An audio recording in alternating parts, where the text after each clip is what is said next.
नमस्कार स्टूडेंट्स, मैं डॉक्टर मीनाक्षी नेगी, राजनीति विज्ञान विभाग PNG PG college Ramnagar Nainital से। आज हम अध्ययन करेंगे संघ राज्य संबंध के विषय में, अर्थात भारत में केंद्र और राज्यों के विषय में अध्ययन करेंगे कि उनके मध्य में क्या संबंध है। क्या पूरी तरीके से केंद्र अपने आप में स्वतंत्र है या राज्य पूरी तरीके से स्वतंत्र है, इसके विषय में आज हम जानेंगे। भारत राज्यों का एक संघ है। भारत के संविधान को विधायपालिका, कार्यपालिका और केंद्र तथा राज्यों के बीच वित्तीय शक्तियों में विभाजित किया गया है, जो संविधान को संघीय विशेषता प्रदान करता है। अगर हम केंद्र राज्य संबंधों की बात करें तो इसमें 3 प्रकार के संबंध पाए जाते हैं। पहला है विधायी संबंध, दूसरा है प्रशासनिक संबंध और तीसरा क्या है, वित्तीय संबंध। भारतीय संविधान का जो 11वां भाग है उसके अनुच्छेद 245 और से 255 के मध्य हम देखें, केंद्र और राज्यों के बीच विधायी संबंधों के विभिन्न पहलुओं का आदान प्रदान करता है। उनके विषय में इसमें बताया गया है कि किस प्रकार विधायी संबंध केंद्र और राज्य के मध्य में मौजूद हैं। संविधान में केंद्र और राज्यों के बीच सहयोग और समन्वय को सुरक्षित करने के लिए विभिन्न प्रावधान तय किए गए हैं। जैसे कि जो यहाँ पे संघीय व्यवस्था अपनाई गई, तो भविष्य में ऐसा ना हो कि केंद्र और राज्यों के बीच में आपसी मतभेद हो या ऐसी कोई कार्य प्रणाली स्थापित हो जिससे कि देश का जो कानून है वह खतरे में पड़ जाए। तो उससे पहले ही ये संबंध स्थापित किए गए और इनके विषय में भारतीय संविधान में लिखा गया है, जो कि विभिन्न अनुच्छेदों के तहत है। केंद्र राज्य संबंधित 3 भागों में विभाजित किए गए हैं, जिनका उल्लेख इस प्रकार का है, जिसके विषय में हमने पहले बात की थी। विधायी संबंध, जो कि भारतीय संविधान के अनुच्छेद 245 से 255 तक है। दूसरा है प्रशासनिक संबंध, जो कि भारतीय संविधान के अनुच्छेद 256 से 263 तक है इसमें। और तीसरा है वित्तीय संबंध, इनके विषय में कहा गया है अनुच्छेद 268 से 293 तक। आज हम अध्ययन करेंगे केंद्र राज्य संबंधों के विषय में केवल विधायी संबंधों का। भाग 11 में अनुच्छेद 245 से 255 केंद्र और राज्यों के बीच विधायी संबंधों की बात भारतीय संविधान में कही गई है।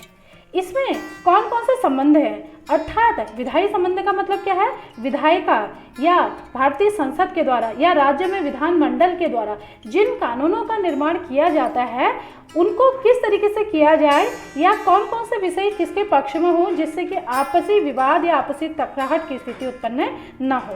पहला है संसद और राज्यों के विधानमंडलों द्वारा बनाए गए कानूनी क्षेत्राधिकार, मतलब संसद को किन विषयों पर कानून बनाना है और राज्यों को किन विषयों पर कानून बनाना है, तो इसके लिए कुछ क्षेत्राधिकार निश्चित कर लिए गए हैं। दूसरा है विधायी विषयों का वितरण। पहले तो क्या कि किस विषय में करेंगे, फिर एक सूची बनाई दी गई है और ये विषय क्या कर दिए गए हैं, डिस्ट्रीब्यूट कर दिए गए हैं, इसमें वितरण कर दिया गया है।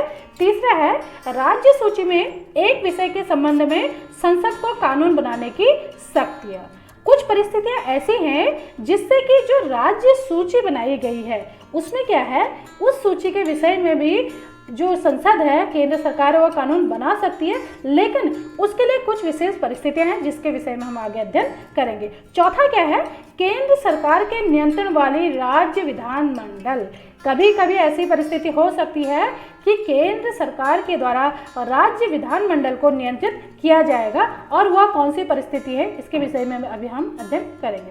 हालांकि संविधान की 7वीं अनुसूची केंद्र और राज्यों के बीच विधायी शक्तियों का वितरण प्रदान करती है। जो भारतीय संविधान के 12 अनुसूचियां हैं, तो उसमें जो 7वें नंबर की अनुसूची है वो क्या कहती है, 3 प्रकार की सूचियों की बात वह करती है, संघ सूची, ठीक है, और दूसरा है समवर्ती सूची, और तीसरा क्या है, राज्य सूची।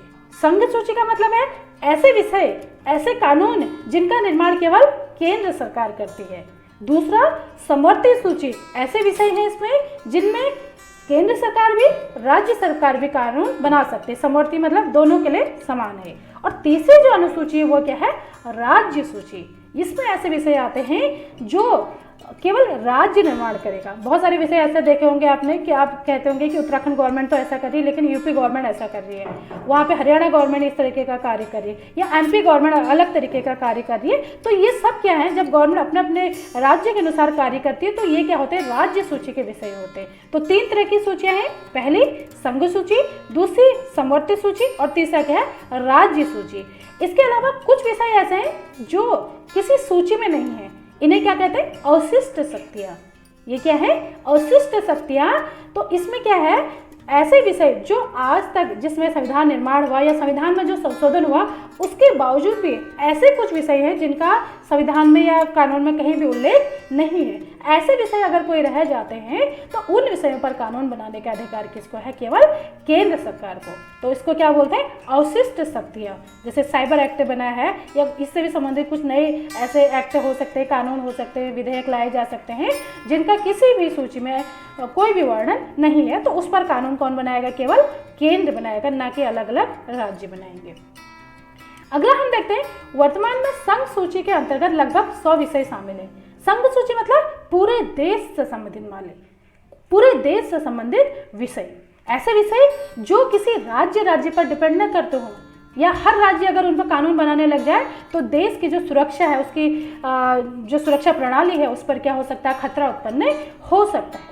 तो इसके लिए ये जो विषय है इस पे क्या कहा गया है कि भारतीय संविधान में कहा गया है कि इन विषयों पर कानून बनाने का अधिकार केवल संघ सूची में या संघीय सरकार या केंद्रीय सरकार को होगा। अब वो मामले कौन से हैं? देखो, आपको देश की सुरक्षा करनी है तो अलग अलग राज्य, उत्तराखंड में भी देश की सुरक्षा के लिए जा रहा है, यूपी भी जा रहा है, और कभी उत्तराखंड क्या कह रहा है, मैं पीछे हट जाता हूँ, मैं देश की सुरक्षा में नहीं लगूंगा, या फिर दूसरा कोई और राज्य है, केंद्र में अलग गवर्नमेंट है। तो इस तरीके से राज्य में जो अलग गवर्नमेंट है एक दूसरे का विरोध अगर करना चाहते हैं, वो क्या कहेंगे? नहीं, मैं अपने राज्य से ज़्यादा सैनिकों को सीमा पर नहीं भेजूंगा। तो ऐसी स्थिति ना हो, तो जो आपके ऐसे विषय जो क्या है पूरे राज्य से संबंधित हैं, पूरे देश, राज्य मतलब पूरे आपके इंडिया से संबंधित हैं, तो ऐसे विषय किस में रखे गए हैं? संघ सूची में रखे गए हैं। जैसे कि विदेशी मामले, तो उत्तराखंड के विदेशी मामले नहीं होंगे। विदेशी जो रिलेशंस है, जो वैदेशिक संबंध है, वो उत्तराखंड या यूपी नहीं बनाएगा या महाराष्ट्र नहीं बनाएगा। ये कौन बनाएगी? केवल केंद्र सरकार। तो पहला क्या हो गया? विदेशी मामले। रक्षा मामले, आपने देखा होगा कि जो रक्षा मंत्रालय है वो केंद्र में ही होता है। जो आपके आर्मी में जो भी होते हैं, वो आर्म फोर्स जो होती है वो केंद्र सरकार के ही कर्मचारी होंगे। डाक और तार जो आपने देखा होगा, जो पोस्ट ऑफिस है वो केंद्रीय गवर्नमेंट के तहत ही आता है। बैंकिंग है, ये भी केंद्रीय सरकार के अंतर्गत आते हैं। परमाणु ऊर्जा, संचार, मुद्रा, आपने देखा होगा कि जो नोट छापे जाते हैं वो हर गवर्नमेंट के द्वारा हर राज्य में नहीं छापे जाते हैं, बल्कि केंद्र सरकार के तहत या संघ सूची का यह विषय है, और पूरे देश के लिए एक मुद्रा का क्या है? प्रचलन है। इसके अंतर्गत और भी कई विषय आते हैं। दूसरा हम देखते हैं राज्य सूची में अभी वर्तमान में हम देखें 61 विषय हैं।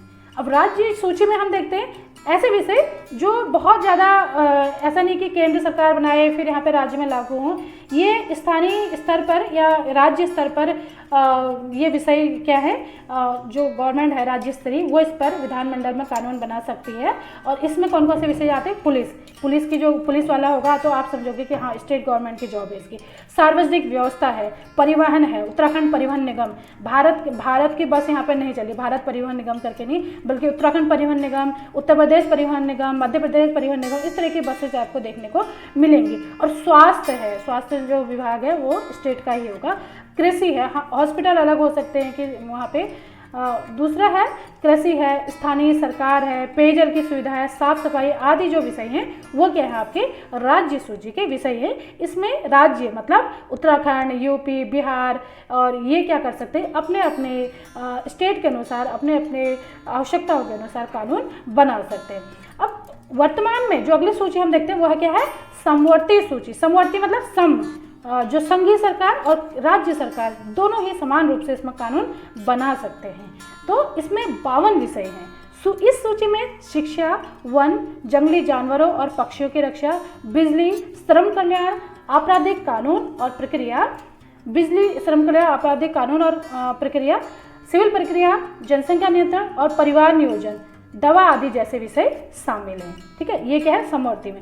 अब इसमें एक बात और है कि समवर्ती सूची में केंद्र सरकार भी कानून बना सकती है और दूसरा राज्य सरकार भी कानून बना सकती है। लेकिन कभी ये स्थिति भी हो सकती है ना कि केंद्र सरकार ने भी कुछ कानून ऐसा बना दिया जो समवर्ती सूची का है और राज्य सरकार ने भी बना दिया।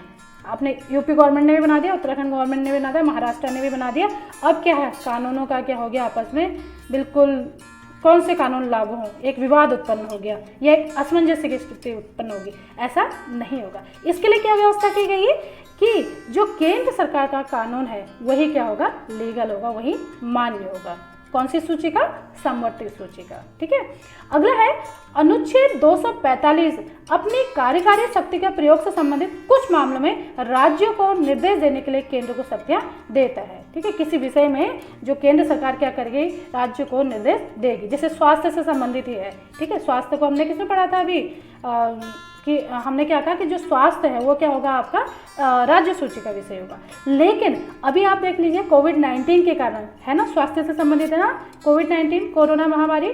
लेकिन ये क्या है, अब वैश्विक महामारी के रूप में हमारे सामने आ चुकी है और वैश्विक स्तर पर सारे नागरिकों को, सारे लोगों को इसने बहुत ज़्यादा प्रभावित किया है। तो इस क्षेत्र में क्या है, जब देश को खतरा हो रहा है इस बीमारी से, तो केंद्र सरकार क्या कर रही है, डायरेक्शंस दे रही है।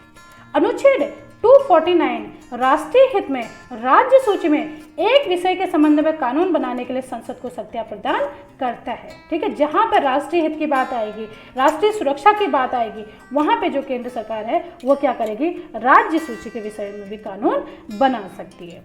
ठीक है, उसका क्या है, अनुच्छेद 250 के तहत संसद राष्ट्रीय आपातकाल जब 352 अनुच्छेद 352 के तहत जब राष्ट्रीय आपातकाल लगता है, वो क्यों लगता है, जब देश में बाहरी आक्रमण हो जाए या युद्ध की स्थिति उत्पन्न हो जाए, तो उस समय अनुच्छेद 352 के तहत जब आपातकाल लागू होता है, तो उस समय केंद्र सरकार क्या करेगी, राज्य सूची के विषय में भी कानून बना सकती है।